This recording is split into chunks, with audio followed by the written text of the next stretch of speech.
नमस्कार। स्वयं Prabha DTH channel पर इग्नू आरसी लखनऊ के द्वारा संचालित बीपीएससी 131 लोक प्रशासन से संबंधित जो अध्ययन पिछले अध्याय में किया गया है, आज उसका अगला खंड 2 आपको अध्येताओं आज उसकी चर्चा की जाएगी। पिछले खंड के 5 यूनिट में अध्येताओं ने लोक प्रशासन का परिचय, क्षेत्र, उसके सिद्धांतों और दृष्टिकोणों की जानकारी प्राप्त की थी। लोक प्रशासन विषय के अंतर्गत आने वाले विषयों, जिनमें मुख्यतः संगठन से संबंधित सिद्धांत हैं, उनके संबंध में अनेक दृष्टिकोण प्रचलित रहे हैं। जिन दृष्टिकोणों में आपने पिछले अध्याय में क्लासिकी सिद्धांत, वैज्ञानिक प्रबंध सिद्धांत फ्रेडरिक टेलर का, और उसके बाद आपने नौकरशाही सिद्धांत, प्रशासनिक प्रबंध सिद्धांत, इनके बारे में जानकारी प्राप्त की थी। बीपीएससी 131 का खंड 2 भी लोक प्रशासन के अध्ययन क्षेत्र एवं उसके दृष्टिकोण से संबंधित है, और यह अगला दृष्टिकोण मानव संबंधी दृष्टिकोण है। मानव संबंधी दृष्टिकोण यह मानव संबंधी सिद्धांत एवं उसके आंदोलन का परिणाम है।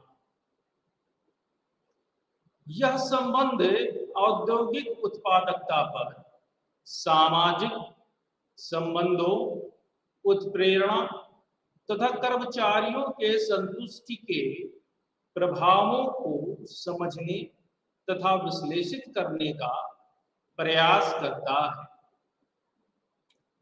कहने का तात्पर्य है कि लोक प्रशासन में मानव संबंधी दृष्टिकोण संगठन में मानव संबंध का अध्ययन करता है तथा मानवीय पक्षों पर अपना ध्यान केंद्रित करता है।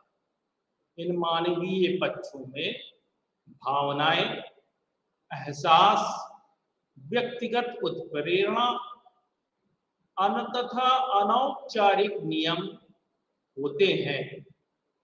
अर्थात यह दृष्टिकोण किसी भी संगठन में कार्य करने वाले मानवों के या व्यक्तियों के भावनाओं, उनके एहसासों, उनकी व्यक्तिगत आवश्यकताओं को ध्यान में रखते हुए संगठन के कार्य प्रणाली को तय करने की वकालत करता है।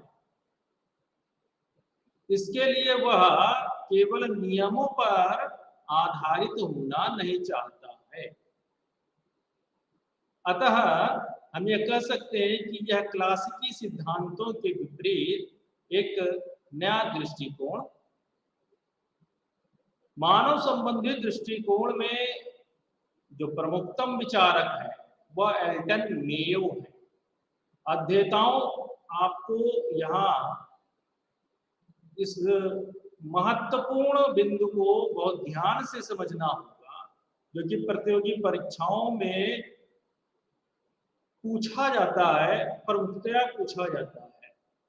मानव संबंधी दृष्टिकोण के प्रवर्तक के रूप में और उनके द्वारा किए गए प्रयोग से संबंधित जानकारियों के संबंध में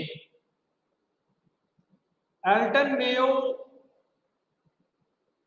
सन 1923 में फिलाडेल्फिया के समीप एक कपड़ा मिल में उन्होंने कार्य किया और वहां पर अपने कुछ प्रयोग किए।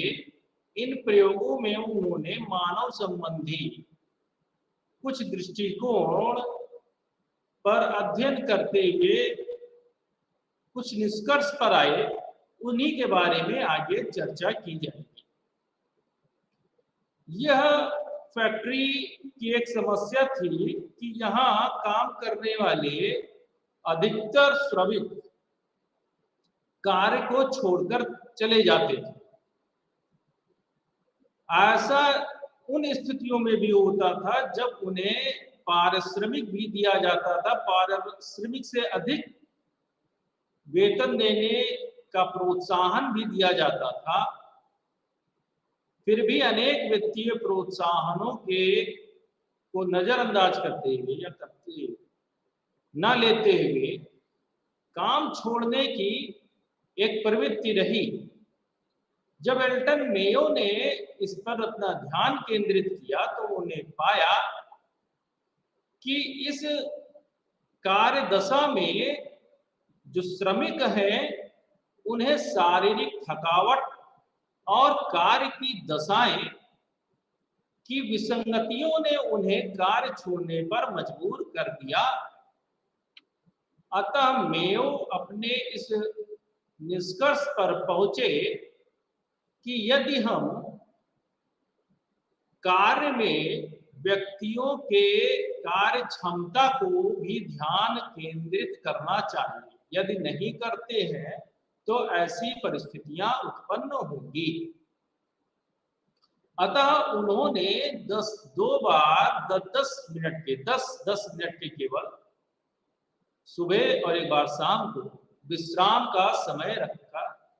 इसके लिए 2 टीमें गठित की और उस पर अपना अध्ययन किया।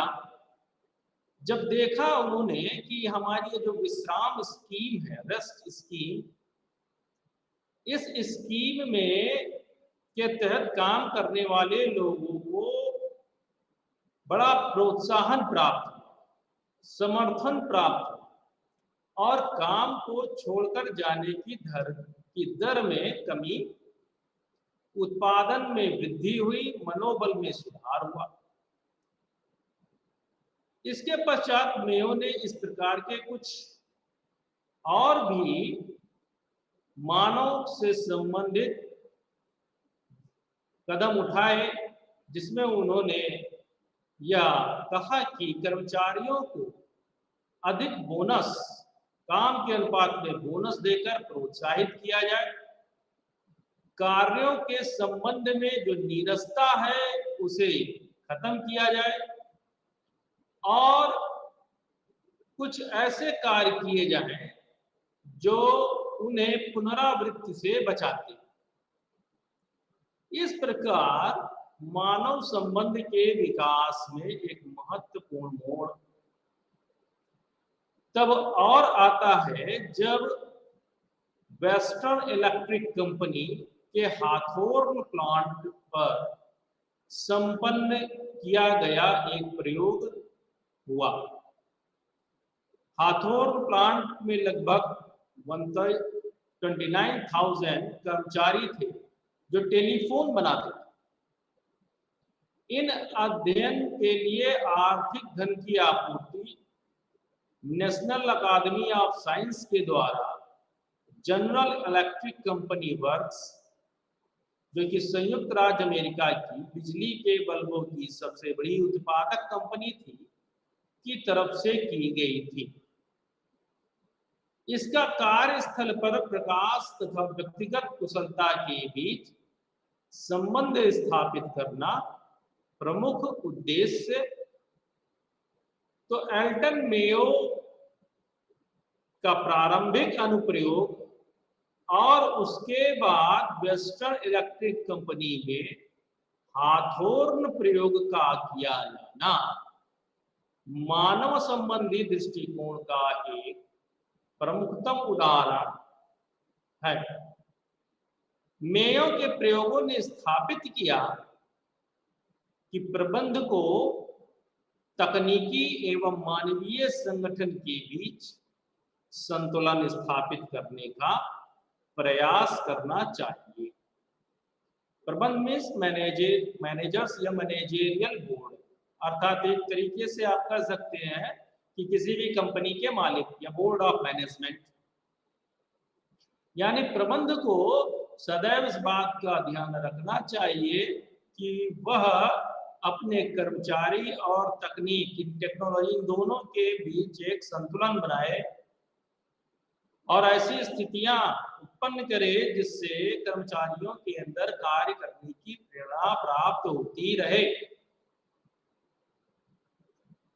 साथ ही साथ प्रबंध को मानव संबंधों तथा स्थितियों को संभालने में कौशलों का विकास करना चाहिए, अर्थात मैनेजमेंट को भी अपडेट होना चाहिए। मैनेजमेंट को सदैव सतर्क रहते हुए इस बात पर ध्यान रखना चाहिए कि उनके संगठन में कार्य करने वाले कर्मचारी जॉब सेटिस्फाइड हैं। इस प्रकार हम देखते हैं कि हाथोन प्रयोग के द्वारा एक विकसित मानव संबंध सिद्धांत या दृष्टिकोण विकसित हुआ जिसने मानव व्यवहार के भावनात्मक पक्षों पर बल दिया। शोध ने कार्यस्थल पर व्यक्तियों के व्यवहार पर समूहों के प्रभाव को स्पष्ट किया, अर्थात इस शोध ने देखा कि किसी कार्यस्थल पर कोई व्यक्ति काम करता है, वो व्यक्ति जब कार्य कर रहा होता है तो समूह में कार्य करने वाले व्यक्तियों पर उसका क्या प्रभाव होता है, साथ ही साथ जब वह समूह के रूप में कार्य कर रहा होता है तो उस पर कैसा प्रभाव पड़ता है। इन अध्ययनों ने स्थापित किया कि कार्य संतुष्टि काफी सीमा तक कार्य समूह के अनौपचारिक सामाजिक ढांचे पर निर्भर करती है। अनौपचारिक यानी यहाँ पर कोई फॉर्मल रिलेशन या नियम कायदे कानून के बजाय यदि हम जॉब सेटिस्फैक्शन को देखें तो वह प्रायः अनौपचारिक नियमों पर से गवर्न होने पर अधिक कुशलता से कार्य हो सकता है। इन अध्ययनों में यह भी स्थापित हुआ कि महत्वपूर्ण होने का एहसास, यानी कर्मचारियों के अंदर यह एहसास हो कि वह इंपॉर्टेंट है, साथ और यह एहसास उन्हें यह फीलिंग देगा कि प्रबंध के नजर में या जो स्वामी है उनकी नजर में हमारा कुछ महत्व है, हम कोई मशीन नहीं है। इसलिए अगर ऐसा महसूस होता है तो वो अपने जॉब के साथ अपना एक घरेलू संबंध स्थापित कर लेते हैं, अर्थात मानव संबंधी दृष्टिकोण ने महत्वपूर्ण होने के एहसास को अपने अध्ययन में खोजा और यह पाया कि यह जो जॉब सेटिस्फैक्शन है, यह महत्वपूर्ण होने का जो एहसास है वह किसी कार्य की भौतिक स्थितियां या वित्तीय प्रोत्साहन के मूल्य से कहीं अधिक प्रभावी होता है।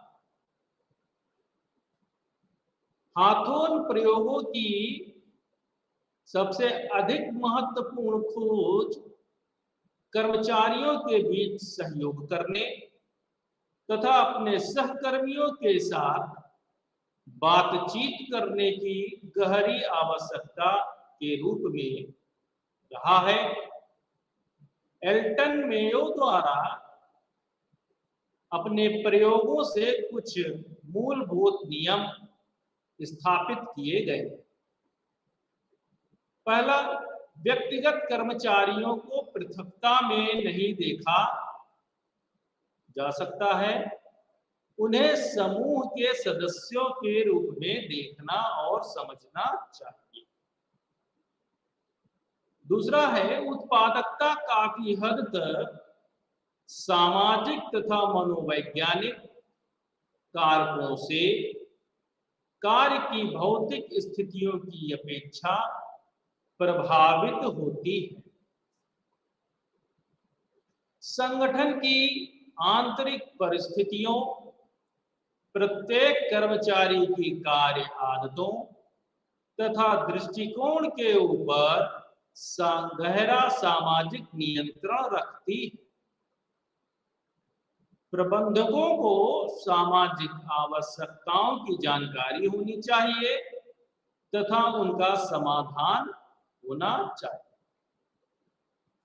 इस प्रकार आप देख रहे हैं कि हाथों प्रयोग के माध्यम से एल्टन मेयो कुछ सामान्य सिद्धांत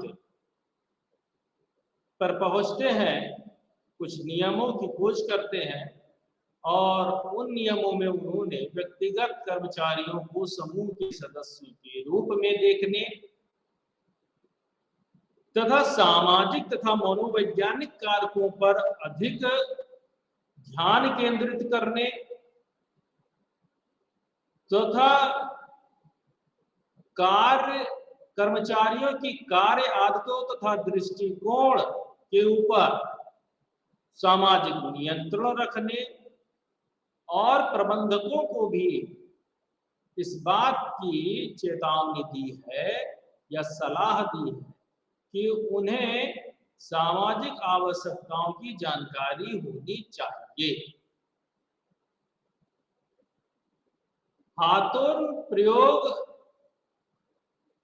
या एल्टन मेयो का अध्ययन कार्यस्थल पर कर्मचारी प्रबंध के बीच यानी एम्प्लॉय और मैनेजर के रिलेशन के मध्य विरोधात्मक संबंध तथा प्रबंध में अविश्वास तथा गलतफहमी के कारण उत्पन्न होते हैं पर अपना एक निष्कर्ष दिया है। अर्थात उनका कहना था कि कार्यस्थल पर जो एम्प्लॉय मैनेजर के बीच डिस्प्यूट होता है, वह डिस्प्यूट केवल और केवल दोनों पक्षों के बीच गलतफहमी या अविश्वास के कारण होता है। यदि हम इस पर ध्यान केंद्रित करके एक विश्वास का माहौल बनाते हैं तो ऐसी स्थितियां बहुत कम होंगी। इसके लिए मेयो ने कहा है कि यह प्रबंध का उत्तरदायित्व है कि कर्मचारियों के हितों का संगठन के साथ तालमेल स्थापित करे तथा कर्मचारियों की भागीदारी सुनिश्चित करने के आवश्यक सामाजिक कौशल भी प्राप्त करे। यानी कर्मचारियों पर अध्ययन करते हुए एल्टन मेयो ने प्रबंधकों को भी सावधान किया और उन्हें भी सुझाव दिया। अगर हम मानव संबंधी दृष्टिकोण का मूल्यांकन करते हैं तो यह पाते हैं कि इसकी आलोचना कई विद्वानों द्वारा की, जैसा कि आप अध्येता या जानते हैं भली भांति कि राजनीति विज्ञान या लोक प्रशासन संबंधी ऐसे विषय जो मानव संबंध से पर आधारित होते हैं, उनमें सिद्धांत और सिद्धांत की आलोचनाओं का अपना एक महत्वपूर्ण उपयोग होता है। उसी प्रकार मानव संबंधी दृष्टिकोण की भी आलोचना की गई, जिसमें विद्वान केरी ने मानव संबंधी दृष्टिकोण की आलोचना करते हुए इसे वैज्ञानिक रूप से अर्थहीन कहा, मीनिंगलेस। मतलब कहा कि वैज्ञानिक रूप में इस अध्ययन का कोई महत्व नहीं है। This study is not based on the scientific method, so this is a valueless. साथ ही साथ इसकी आलोचना इन कारणों से हुई है कि इसमें तकनीकी कारकों के प्रभावों की अनदेखी की गई है। अर्थात ये केवल मानव संबंध पर आधारित रहा, उनकी भावनाओं पर आधारित रहा, उनके उत्साहों को ध्यान देख रहा, उनके जॉब सेटिस्फैक्शन पर ध्यान दे रहा है, लेकिन किसी भी टेक्नोलॉजिकल फैक्टर्स को या इम्पैक्ट को नहीं देख रहा। इसलिए इसकी आलोचना की। साथ ही साथ व्यक्तिगत निर्णय निर्माण को महत्व नहीं दिया गया, क्योंकि इसने समूह के रूप में व्यक्ति को देखने की वकालत की। अमिताई एडजियानी ने मानव संबंधवादियों, कर्मचारियों तथा पर्यवेक्षकों तथा कर्मचारियों के बीच औपचारिक संबंधों पर अधिक ध्यान दिया, लेकिन औपचारिक संबंधों पर बहुत कम। इस कारण इन्होंने इनकी आलोचना की। मार्क्सवादियों ने मेयो की पद्धतियों को कर्मचारियों के शोषण की तकनीक माना, क्योंकि वे संगठन में आर्थिक कारकों पर बल नहीं देती, वो केवल उनके भावनात्मक और सामाजिक मनोवैज्ञानिक कारणों पर बल देती है। इसलिए मार्क्सवादियों का कहना था कि यह अध्ययन दृष्टिकोण कर्मचारियों के शोषण का एक तकनीक है, उन्हें भावनात्मक रूप से एक प्रकार से उलझा कर रखना है। इसकी सबसे प्रमुख आलोचनाओं में प्रसिद्ध समाजशास्त्री डेनियल बेल, जिन्होंने कहा कि मानव क्षमता या मानव स्वतंत्रता को विस्तृत करने की अपेक्षा मानव का मशीन के साथ मेल मिलाप अथवा समायोजन मानव संबंधी दृष्टिकोण में अधिक किया गया है। उन्होंने एल्टन मेयो के काम को काउ सोशियोलॉजी यानी गाय समाजशास्त्र की संज्ञा दी है। अर्थात कहा है कि एल्टन मेयो ने जिस प्रकार गाय के दूध को दोहकर उसे छोड़ दिया जाता है और उस समय तक उसकी बड़ी सेवा की जाती है और फिर उसके बाद उसको छोड़ दिया जाता है, उसी प्रकार मेयो ने मानव क्षमता या मानव स्वतंत्रता का विस्तृत अध्ययन न करने के बजाय केवल मशीन तथा मेल मिलाप के क्षेत्र तक ही स्वयं को सीमित रखा। तो यह मानव संबंधी दृष्टिकोण है जो लोक प्रशासन के विषय वस्तु को पढ़ने में उपयोग करने के लिए प्रमुखतया संगठन को लेकर, और इसी दृष्टिकोण में आगे हम अध्येताओं निर्णय निर्माण दृष्टिकोण पर चर्चा करें। इस प्रकार आप देख रहे हैं कि लोक प्रशासन के अध्ययन दृष्टिकोणों में या संगठन से संबंधित सिद्धांतों में एक तो लोक प्रशासन के नजरिए से क्लासिकी सिद्धांत, प्रशासनिक प्रबंध सिद्धांत, वैज्ञानिक सिद्धांत तथा नौकरशाही सिद्धांत रहा,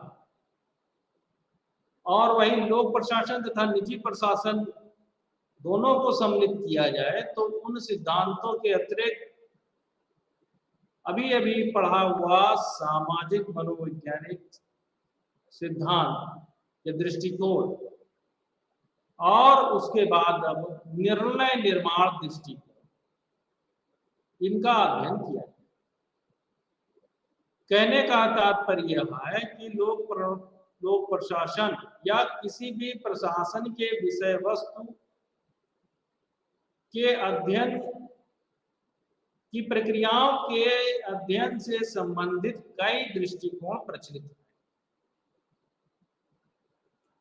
अब हम निर्णय निर्माण दृष्टिकोण पर अपना ध्यान केंद्रित करते हैं। निर्णय निर्माण किसी भी संगठन में एक महत्वपूर्ण प्रक्रिया मानी जाती है। अतः लोक प्रशासन के विषय में भी निर्णय निर्माण दृष्टिकोण या पद्धति काफी तर्कसंगत या प्रासंगिक।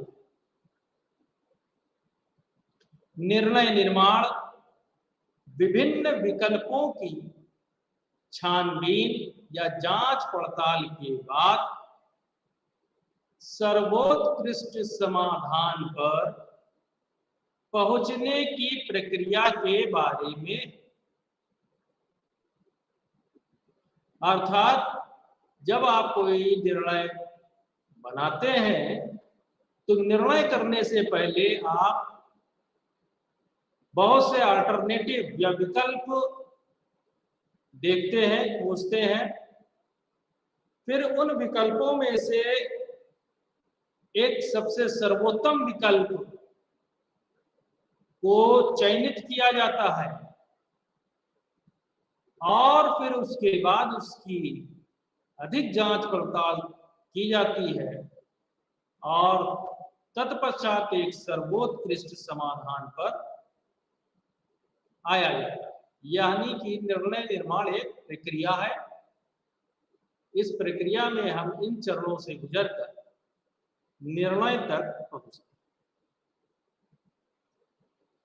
निर्णय निर्माण की परिभाषा भी विभिन्न विद्वानों ने अलग अलग रूपों में दी। चेस्टर बर्नार्ड, जो कि निर्णय निर्माण दृष्टिकोण के अग्रणीय विद्वानों में अपना स्थान रखते हैं, उनकी दृष्टि में निर्णय निर्माण संगठनात्मक कार्यवाही की एक आवश्यक प्रक्रिया है। अर्थात यदि हम कोई ऑर्गेनाइज्ड वर्क करें तो ऑर्गेनाइज्ड वर्क करने के लिए डिसीजन मेकिंग प्रोसेस का होना बहुत जरूरी है।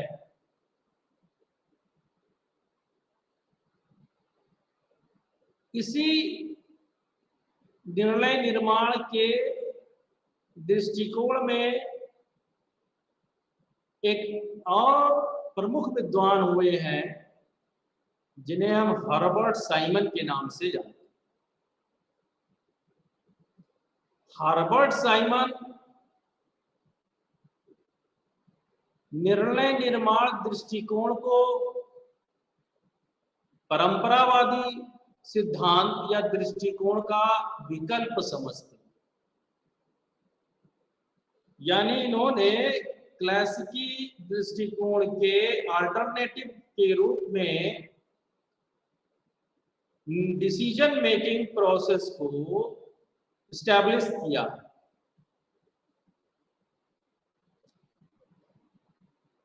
इन्होंने यानी हर्बर्ट साइमन ने क्लासिकी सिद्धांत की तीव्र आलोचना करते हुए क्लासिकी दृष्टिकोण को सर्वनाम की संज्ञा दी और इनकी एक बहुत ही प्रसिद्ध पुस्तक है एडमिनिस्ट्रेटिव बिहेवियर, जिसमें निर्णय निर्माण या निर्धारण को हर्बर्ट साइमन ने प्रशासन का हृदय कहा है। अध्येताओं, यह बहुत ही महत्वपूर्ण कथन है जिसे आप प्रतियोगी परीक्षाओं में प्रमुखता से देखेंगे। हर्बर्ट साइमन की पुस्तक एडमिनिस्ट्रेटिव बिहेवियर और साथ में यह statement which is given by Herbert Simon। निर्णय निर्माण दृष्टिकोण सन 1940 के दशक में प्रसिद्ध हुआ। इनमें अन्य विद्वानों में सैकलर हडसन का नाम भी उल्लेखनीय है, जिनके अनुसार सरकार में निर्णय निर्माण एक बहुल गतिविधि या क्रिया है। अर्थात गवर्नमेंट में जब कोई डिसीजन मेकिंग होती है तो उस डिसीजन मेकिंग प्रोसेस में भी कई प्रोसेस होते हैं, यानी कई क्रियाओं के बाद प्रक्रियाओं के पश्चात कहीं किसी नीति पर निर्णय निर्मित हो पाता है या निर्णय बन पाता है। सैकलर हडसन का कहना है कि निर्णय तक पहुंचने की प्रक्रिया में अनेक लोगों का योगदान होता है, क्योंकि यह एक राजनीतिक व्यवस्था का भाग है।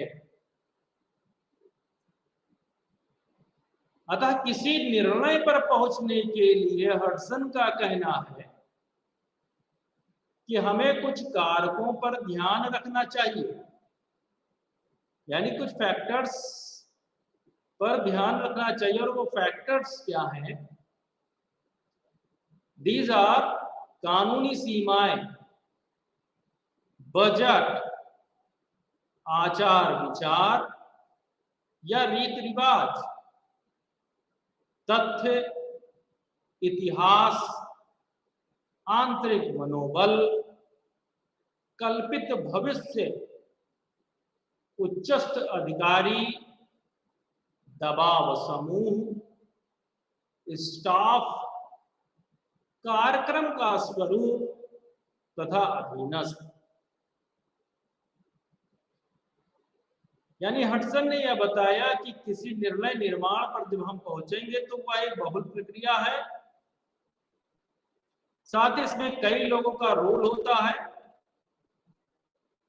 और कई लोगों के रोल के साथ साथ कई फैक्टर्स होते हैं। उन फैक्टर्स में कुछ तो मानव से संबंधित है डायरेक्ट, यानी कई लोगों का, यानी कुछ विद्वानों का, कुछ उच्च अधिकारियों का, निम्न अधिकारियों का, अधीनस्थ अधिकारियों का। इनके विचार है, यानी इनका जो अनुभव है वह शामिल है। साथ ही साथ कुछ संरचना से संबंधित फैक्टर्स भी हैं, जिनमें कानूनी सीमाएं हैं, बजट है, रीति रिवाज है, फैक्ट है, तथ्य है, इतिहास है। ये ऐसे फैक्टर्स हैं जो कि शामिल होते हैं। अब हम आगे चर्चा करने जा रहे हैं निर्णय निर्माण के मॉडल।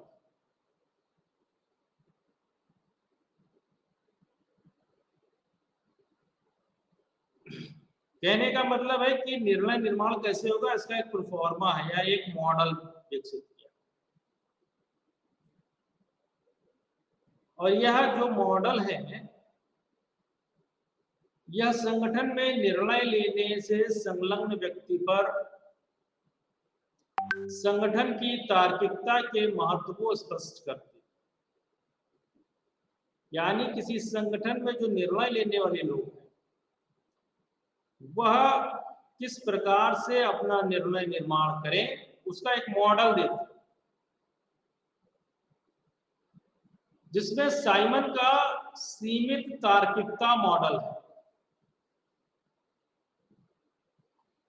हर्बर्ट साइमन की पुस्तक एडमिनिस्ट्रेटिव बिहेवियर निर्णय निर्माण के क्षेत्र में एक मौलिक कार्य है। उन्होंने यह बल दिया कि निर्णय तार्किक चयनों पर आधारित होना चाहिए। यह तार्किकता को विभिन्न रूपों में वर्गीकृत करते हुए साइमन ने कुछ नियम भी प्रतिस्थापित किए हैं। कहने का जो मूल तात्पर्य है वह यह है कि अगर हम निर्णय लेते हैं या निर्णय का निर्माण करते हैं तो वह निर्णय निर्माण बहुत लॉजिकल होना चाहिए। और जब हम निर्णय निर्माण करने की प्रक्रिया में होते हैं तो जो हमारा चयन है विकल्पों का वह भी तार्किक होना चाहिए, यानी हर एक विकल्प का एक लॉजिक हो। Logic and reason based analysis is a necessity of the decision making process। तो हर्बर्ट साइमन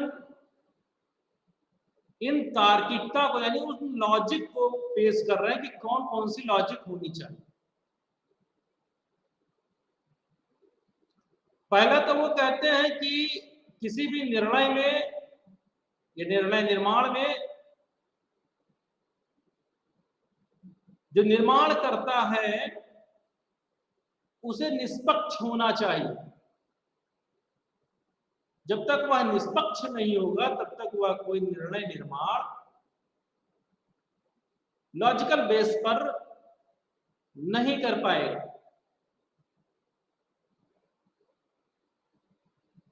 साथ ही साथ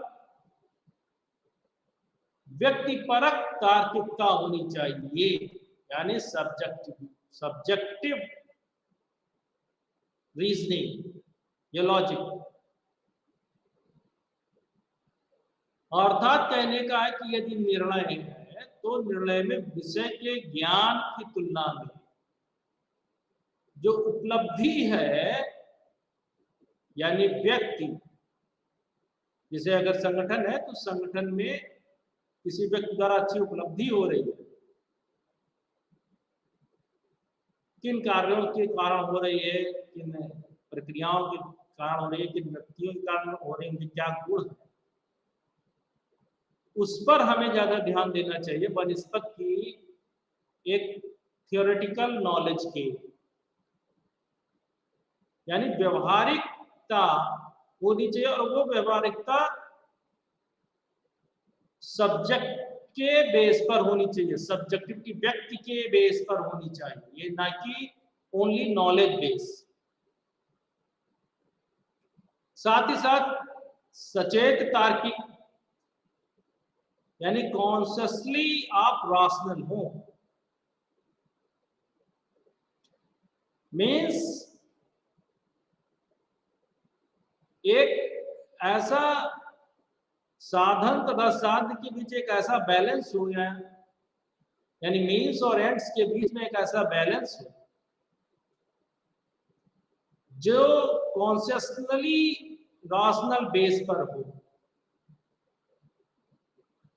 साथ ही साथ सुविचारित तार्किकता, यानी कोई भी निर्णय निर्माण सोच समझ कर लिया जाए, साधन साध्यों के बीच में या इनपुट आउटकम के बीच में या प्रबंध या इम्प्लाइड के बीच में तालमेल होना चाहिए, तालमेल को पूर्ण रूप से समझना चाहिए। साथ ही संगठनात्मक रूप से तार्किक होना चाहिए, यानी संगठन का लक्ष्य क्या है इस पर ध्यान केंद्रित करते हुए ही हमें अपना निर्णय निर्माण का आधार विकल्पों का चयन और उससे संबंधित अन्य तार्किकताओं को अध्ययन करना। तो इस प्रकार आप देखते हैं कि किस हर्बर्ट साइमन ने एक निर्णय निर्माण का मॉडल पेश किया और वह पूर्ण तार्किकता की अवधारणा को, यानी आर्थिक व्यक्ति की अवधारणा को नकारते हैं, क्योंकि यह पूर्णतः अवास्तविक मान्यताओं पर आधारित। आगे निर्णय निर्माण के मॉडल्स में लोक प्रशासन के एक प्रमुख विद्वान ड्रॉर का इष्टतम मॉडल,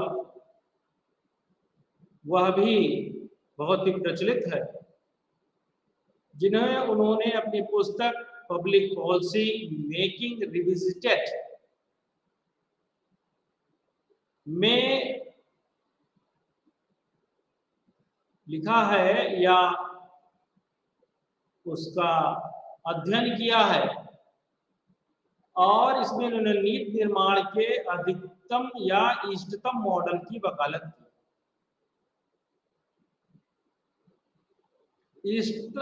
इष्टतम मॉडल की विशेषताओं को बताते हुए ड्रॉर कहते हैं कि यह मॉडल गुणात्मक आधारों पर, न कि संस्थात्मक।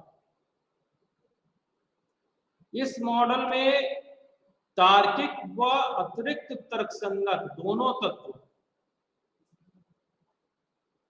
यह शून्य भूत तार्किक से आर्थिक तार्किक है। यह मेटा नीति निर्माण से संबंधित है। इसमें काफी अंतर्निहित प्रतिक्रिया या फीडबैक होती है। मेटा शब्द आजकल आप लोग देखते होंगे, किसी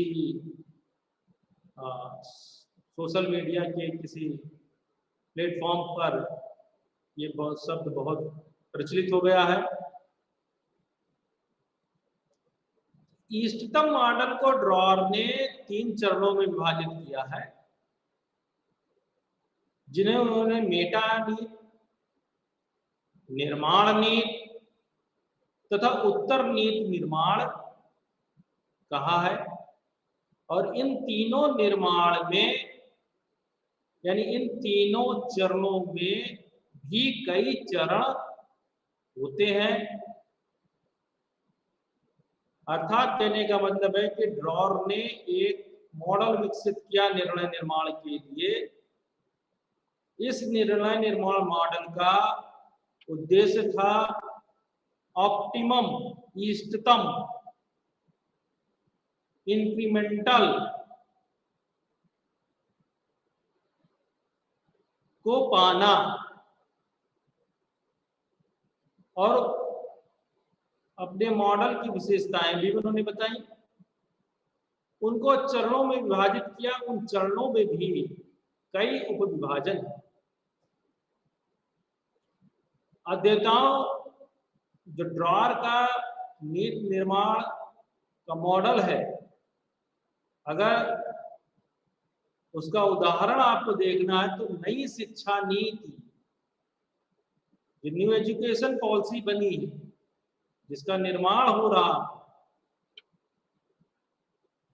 2015 से, कहने का मतलब है कि इसके पूर्व नीति आई, उसके बाद एक नई नीति लानी पड़ी। अब नीति यानी डिसीजन पे आना।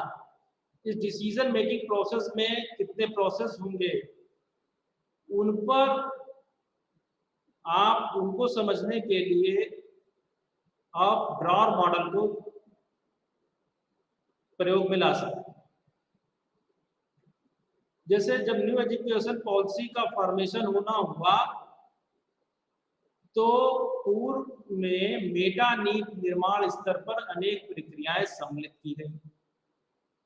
अब मेटा नीति में क्या होता है कि इसमें विभिन्न समूहों या कई विभिन्न चरणों होते हैं, उनके चरणों में के आधार पर हम एक निर्णय निर्माण पे आते हैं, एक एक निर्णय पे आते हैं जो मेटा नीति निर्माण।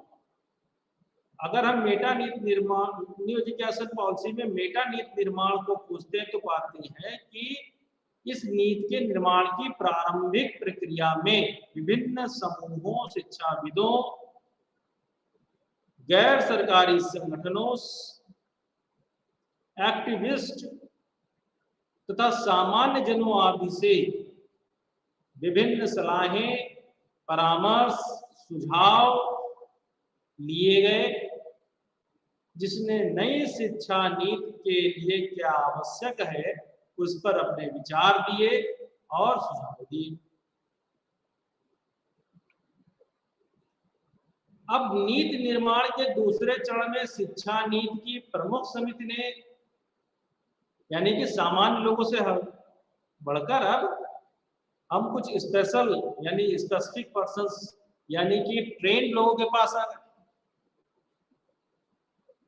यानी इस दूसरे चरण में कुछ कमेटीज बनी, उन कमेटीज ने शिक्षा नीति का मसौदा तैयार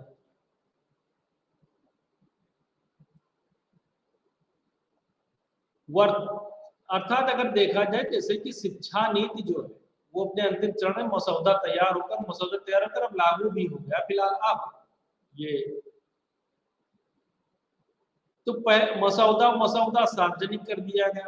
कहीं कहा जा सकता है कि जो अभी भी पॉलिसी है वो ऐसा है कि वो लागू है, मगर उसमें आप सजेशन या उसके मेरिट्स डिमेरिट्स आज भी आप दे सकते हैं।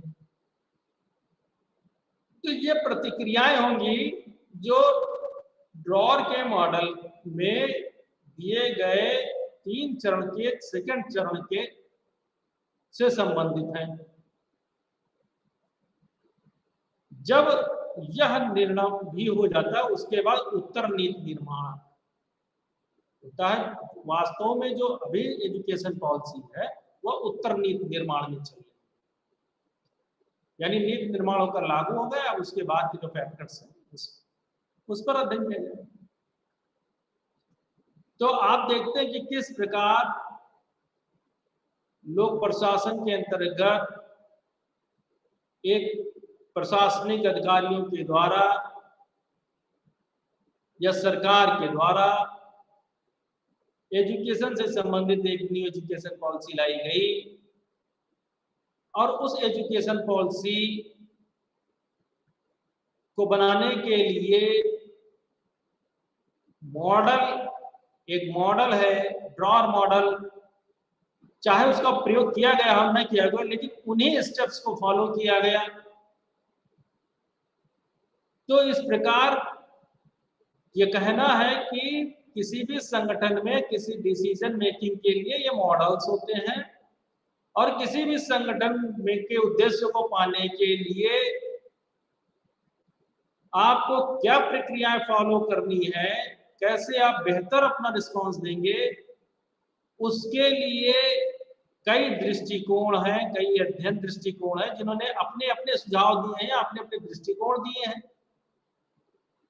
अब आपको मानना है, आपको स्वीकार करना है कि आप कौन से दृष्टिकोण के अकॉर्डिंग अपने संगठन के उद्देश्यों को प्राप्त करना चाहेंगे। कुछ या सभी या सब में से कुछ मिला के कॉमन, ये आप किसी भी संगठन के प्रबंध का के विकल्पों के चयन का मामला। तो अध्येताओं जो निष्कर्ष है वह यह है कि आपको यह समझ लेना है कि लोक प्रशासन के अंतर्गत हम वस्तुतः संगठन के उद्देश्यों को प्राप्त करने की प्रक्रियाओं का ही अध्ययन करते हैं और उस प्रक्रियाओं को प्राप्त करने के विभिन्न सिद्धांत, नीति, नियम या प्रारूप या कह दीजिए मॉडल, साइंटिफिक नॉलेज हो, मनोवैज्ञानिक नॉलेज हो, सामाजिक नॉलेज हो, मानवीय नॉलेज हो, इन सभी का अध्ययन करते हैं। क्या जो मेन मकसद है टू गेट द आउटकम, और उसी के लिए दृष्टिकोण लोक प्रशासन में इसी प्रकार प्रशासन में सामान्य मैनेजमेंट में जो कि MBA में पढ़ा है। MBA में आप लोग पूरा मैनेजमेंट का कोर्स पढ़ते हैं। इस मैनेजमेंट के कोर्स में आप देखेंगे की जो बेसिक फाउंडेशन है वो बिल्कुल वही है जो लोक प्रशासन विषय के अंतर्गत पढ़ने में फाउंडेशन में है, वही दृष्टिकोण है, वही प्रयोग है। वहां भी एल्टन मेयो है, हाथोन प्रयोग है, वेस्टर्न इलेक्ट्रिक कंपनी है, सब कुछ वही। इसके अलावा कोहेन मॉड्स तथा ऑल्सन का डिब्बा मॉडल, यह भी एक निर्णय निर्माण का प्रमुख मॉडल है। या कैन डिब्बा निर्वत निर्माण मतलब कैन, गॉर्बेज कैन, कैन आप समझ रहे होंगे। यह दृष्टिकोण संस्थागत व्यवहार को संगठित अराजकता का नाम देता है, अर्थात संस्थागत व्यवहार पर यह ध्यान नहीं केंद्रित करता। इसका कहना है कि संगठन विकल्पों का एक संग्रह है जिसे समस्याओं, मुद्दों तथा भावनाओं की तलाश है, उन ऋण स्थितियों की खोज है जिनमें उन्हें उठाया जा सके, ऐसे समाधान जो मुद्दों की तलाश करता है जिसका वे सम्मानित उत्तर हो तथा काम की तलाश में निर्णय निर्माता। यानी जो गॉर्बेज कैन मॉडल है वह समस्याएं, समाधान तथा भागीदार नामक 3 धाराओं का एक मॉडल है। अध्येताओं, अब हम अगले दृष्टिकोण पर चलते हैं जिसे प्रणालीय और सामाजिक मनोवैज्ञानिक दृष्टिकोण कहा जाता है। यानी इसमें 2 दृष्टिकोण हो जाएंगे इसी चैप्टर में, एक तो प्रणाली और दूसरा सामाजिक मनोवैज्ञानिक दृष्टिकोण। प्रणाली दृष्टिकोण बहुता पढ़ा जाता है, सिस्टम एनालिसिस जिसे कहते हैं, क्योंकि संघफल प्रशासन के संगठन को बेहतर ढंग से समझने के लिए आवश्यक होता है। संगठन एक प्रणाली है और यह प्रणाली या संघ ये समग्रता पर जोर देती है, यानी संगठन के होल पर।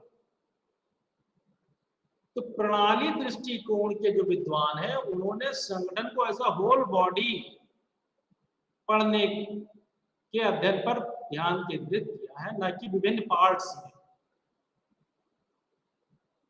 इसके विद्वानों में चेस्टर बर्नार्ड का नाम है, साथ ही साथ सामाजिक मनोवैज्ञानिक में Abraham Maslow, Frederick Herzberg, Douglas McGregor के विचार। प्रणाली दृष्टिकोण विभिन्न तत्वों या सेट के रूप में परिभाषित किया जाता है। 1930 के दशक में जीव विज्ञानी लुडविग वॉन बर्टैनलॉफी द्वारा अपने प्राथमिक कार्य सामान्य प्रणाली सिद्धांत को विकसित किया गया और इसे एक खुली प्रणाली के रूप में स्वीकार किया गया। यानी यह प्रणाली प्राप्त आदान को उत्पादन में तैयार करती है। इस दृष्टिकोण को पहली बार प्राकृतिक और भौतिक विज्ञान में विकसित किया गया। अब यहाँ पर बहुत ध्यान देने की बात है कि सामाजिक विज्ञान में, यानी कि राजनीति विज्ञान या समाज शास्त्र में या लोक प्रशासन में, ऐसे सामाजिक जो ह्यूमैनिटीज सब्जेक्ट्स हैं, इसमें इस प्रणाली का प्रयोग टॉलकॉट पर्सन्स द्वारा किया गया। यानी जीव विज्ञान में लुडविग वॉन बर्टैनलॉफी ने प्रणाली सिस्टम एनालिसिस को उपयोग किया, तो वहीं ह्यूमैनिटीज में टॉलकॉट पर्सन्स ने। अगर यह क्वेश्चन आ जाए कि सिस्टम एनालिसिस का सर्वप्रथम प्रयोग किसने किया, तो लुडविग वॉन ने। अगर यह आता है ह्यूमैनिटीज में, तो टॉलकॉट पर्सन्स ने। तो प्रणाली दृष्टिकोण संगठन को एक प्रणाली के रूप में देखता है जो कई उप प्रणालियों या भागों या घटकों में बना होता है और उनके कामकाज परस्पर संबंधित होते हैं, एक दूसरे पर आश्रित होते हैं। संगठन के बाहरी वातावरण को प्रथम प्रणाली कहा जाता है, जिसमें आर्थिक, सामाजिक, राजनीतिक और तकनीकी प्रभाव सम्मिलित होते हैं। क्योंकि संगठन एक मुक्त प्रणाली है, अतः वह अपने वातावरण के साथ मिलकर निरंतर एक दूसरे को प्रभावित करती है और मामलों का आदान प्रदान करती है। इस पारस्परिक विचार विमर्श में यह पर्यावरण से आदान लेता है और इनपुट लेता है, मतलब, और संशोधित आदान को, यानी कि जो अमेंडेड इनपुट्स हैं उनको प्रोडक्ट के रूप में संशोधित करता है और फिर वातावरण में एग्जिट कर देता है।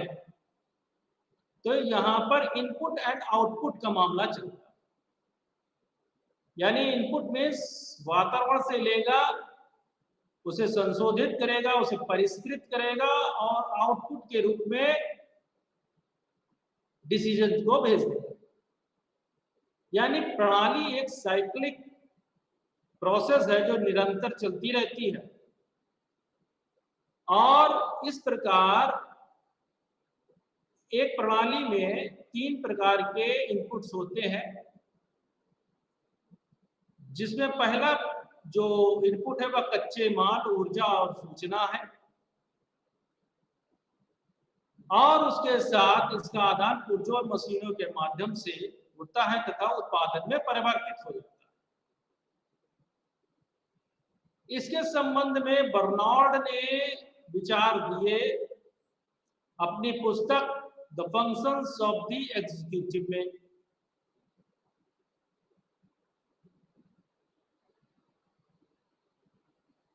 इसके साथ साथ जो अगला दृष्टिकोण था वह सामाजिक मनोवैज्ञानिक दृष्टिकोण। यह व्यक्ति संगठन की असफलता या असफलता में महत्वपूर्ण भूमिका निभाते हैं पर ध्यान देता है, मानवता में विश्वास और संगठन में उनका योगदान इस दृष्टिकोण के लिए प्रमुख है। इसमें Abraham Maslow, Douglas McGregor, Frederick Herzberg का नाम उल्लेखनीय है। अब्राहम मास्लो मानवतावादी मनोविज्ञान के पिता माने जाते हैं और इनका सबसे बेहतरीन वर्क है मोटिवेशन एंड पर्सनैलिटी। मास्लो ने सुझाव दिया कि मनुष्य की जरूरतों का एक पदानुक्रम है जो 5 आवश्यकताओं से बना है, जिसे उन्होंने पिरामिड मॉडल विकसित किया है। पिरामिड के रूप में कहा कि पिरामिड के रूप में जिस प्रकार पिरामिड नीचे से ऊपर की ओर सिकुड़ता है, उसी प्रकार 5 आवश्यकताएं हैं, उनका एक क्रम है, जिसमें जो शुरुआत की यानी कि सबसे नीचे की 3 है वह निम्न है और जो ऊपर की है 2 वह अच्छी, यानी कि ज्यादा सुपीरियर। इन 5 में शारीरिक यानी शारीरिक आवश्यकताएं, दूसरा सुरक्षा, तीसरा प्रेम, चौथा सम्मान और 5वां है आत्मबोध। यानी मास्लो के अनुसार इंसान एक ऐसा जीव है जो अपनी जरूरतों को पूरा करने के लिए कार्य करते हैं और यह उनकी कौन सी उनकी जरूरतें क्या है, ये 5 टाइप्स की जरूरतें होती हैं, जो शारीरिक, सुरक्षा, प्रेम से संबंधित होती हैं और जो सबसे सुपीरियर है वह है सम्मान की और आत्मबोध। इसी के साथ साथ जो डगलस मैकग्रेगर है, उन्होंने अपने XY सिद्धांत के तौर पर मॉडल विकसित किया।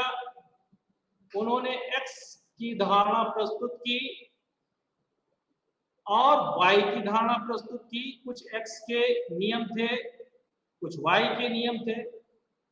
उन्होंने ये पाया कि Y के अंतर्गत आने वाले जो लोग हैं वो अधिक कार्यकुशल। तो अध्येताओं, आज के लिए बस इतना ही। बाकी का अगले कार्यक्रम में प्रस्तुत किया जाएगा।